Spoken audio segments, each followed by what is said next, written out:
pasteur Benakou Constant. Je salue tout le monde, tous les téléspectateurs. Je suis là pour donner quelques explications sur le Seigneur El Sabaoth qui nous a rendu visite sur la terre des humains, pour parler de son Père. Vu que la terre était vraiment sombre et que ça n'allait pas du tout, parce que dans le livre de Genèse, chapitre 6, en passant par le verset 5, il est écrit « L'Éternel Dieu vit que la méchanceté de l'homme était grande sur la terre et que les pensées de leur cœur allaient toujours vers le mal. Les penchants de leur cœur se portaient toujours vers le mal. Alors, il déplut aux yeux de l'Éternel le pourquoi il a formé l'homme.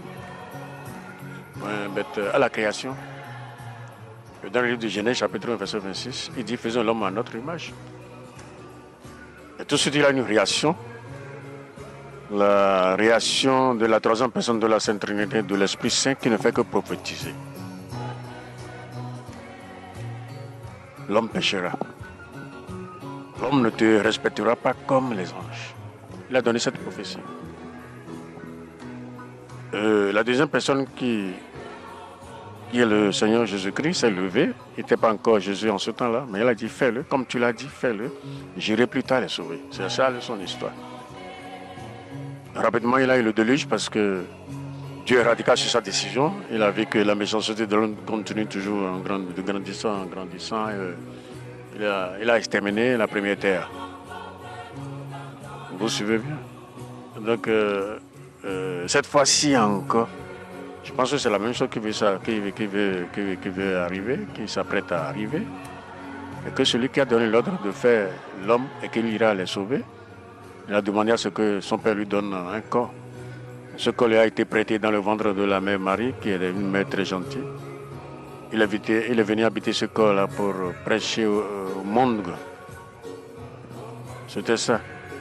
Mais il est d'abord venu pour les enfants d'Israël, parce que lorsque il s'agissait de la femme samaritaine, il disait que je ne suis envoyé qu'aux brebis perdues des enfants d'Israël. Il est venu uniquement pour les enfants d'Israël, pour les ramener à la raison. Mais ils n'ont pas voulu. C'était ça. Ils l'ont pris, ils l'ont tué. On ne tue pas quelqu'un comme ça. Je ne sais pas pourquoi le monde s'est tué la tuerie, on ne fait que tuer. Ben, je ne sais pas. Mais cette fois-ci, ils ont échoué parce qu'ils ont tué la personne et 3 jours après, la personne est revenue encore en vie. Le troisième jour, après sa mort, Jésus réunit son âme à son corps, est sorti de la tombe comme bonjour, bonsoir. Et ils étaient comment? Confus et confuses. Ceux qui l'ont tué, ils n'ont rien trouvé à tuer, puisqu'on parle de la résurrection. Il est sorti de la tombe. Avec les empreintes de coups dans sa main. Avec quoi? Les empreintes de coups dans sa main. Le Seigneur est sorti. Alors, on l'appela du ciel Emmanuel. Emmanuel, d'où viennent les empreintes de coups dans ta main? Il dit, c'est de la maison de ceux qui m'aiment. C'est de la maison de mes frères. Parce qu'il a dit frère là-bas, pour descendre. Donne-moi un corps pour que je puisse aller voir mes frères. Ils l'ont tué, ils l'ont laissé des empreintes de clous dans la main. Et on lui demandait d'où viennent les empreintes de clous dans ta main. Il dit, c'est dans la maison de ceux qui m'aimaient, de mes frères, qui m'ont percé les mains. C'est malheureux quand même. La diffamation, la calomnie, la médisance, déclamer ici par là. Les gens marchent, ils dament le sol, ils gueulent dans leur voix. Ils ne respectent personne. Ne sachant pas qu'il a un juge suprême qui est là, qui observe et qui regarde. Au lever du matin, c'est un ange qui te suit. Il écrit tout. Et au coucher, lui s'envole pour donner le rapport. Et c'est l'ange gardien qui reste au chevet jusqu'au petit matin. Tu savais ça? C'est comme ça. Tout ce que nous faisons sur la terre. Ils ont pris quelqu'un qui a même ressuscité le mort de 4 jours. Ce qui donne la fête de Ramos, c'est là où il a été honoré, ainsi de suite. Regarde, ton roi vient, c'est un anon, ainsi de suite. C'était ça. Celui qui donne la mort, celui qui donne la vie aux morts. On ne tue pas quelqu'un comme ça. Donc, c'est tout le pays qui a pleuré. Dans le livre de Zacharie, chapitre 13, après du verset 6. Mais c'est comme si la France appelle l'Allemagne pour dire, tu as entendu ce qui s'est passé? L'Allemagne appelle la Suisse. Tu as entendu? La Suisse appelle l'Italie. Tu n'as pas entendu? l'Italie appelle Washington DC. C'était comme ça. Il y avait des pleurs, les femmes qui pleuraient à part et les hommes à part. C'est un grand deuil. C'était ça. Eux-mêmes, ils ne savent même pas pourquoi ils ont fait ça. C'était ça. Les 12 tribus d'Israël. Ruben qui disait à Siméon, tu as appris ce qui s'est passé? C'est pas possible. Et dans la famille de Ruben, il a les hommes qui pleuraient à part et les femmes qui pleuraient à part. Bon, après avoir appelé Siméon, bon, les hommes pleuraient à part et les femmes à part. C'est un grand deuil. Simon qui appelle Lévi, c'était ça, le truc là. Lévi qui, dans la tribu de Lévi, et les hommes pleuraient à part, les femmes à part. Lévi appelle Judas, ainsi de suite, les 12 tribus. Donc, il y avait des pleurs dans toutes les maisons en Israël. Et voilà, vous mon coton, hein? Oui, on a dit sur un mêlé de Nya, sans que maman humé, on doit rien décider. Un sakou, maman humé, doit rien avoir pour la maman frère.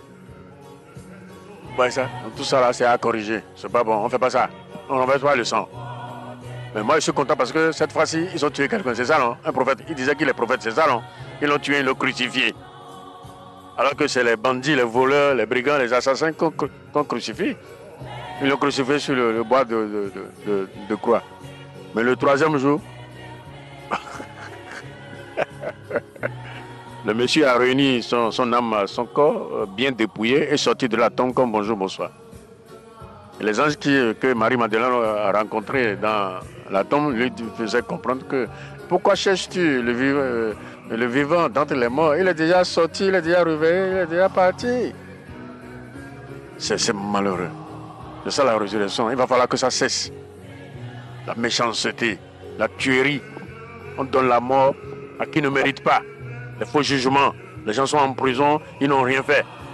Parce qu'ils ont la capacité seulement d'arriver là-bas, préparer son dépôt, sans jugement.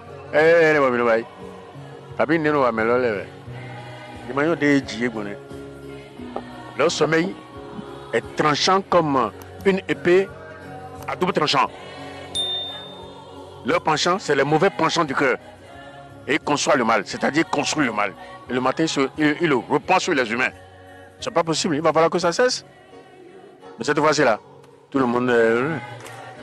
il est déjà là. Je l'ai déjà rencontré aujourd'hui, il est sorti déjà de la tombe. Il est déjà sorti de la tombe, il est déjà sorti. J'ai vu ça sur lui, tu m'as dit, je suis déjà sorti. C'est une scène vraie qui se répète.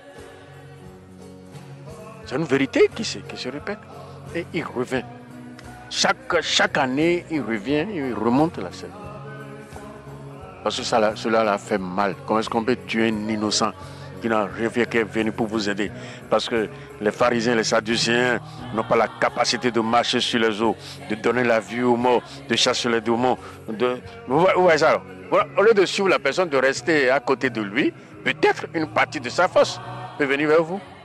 On cherche à le tuer. Il est un bleu mourir. Maintenant, que Dieu soit loué. Alléluia.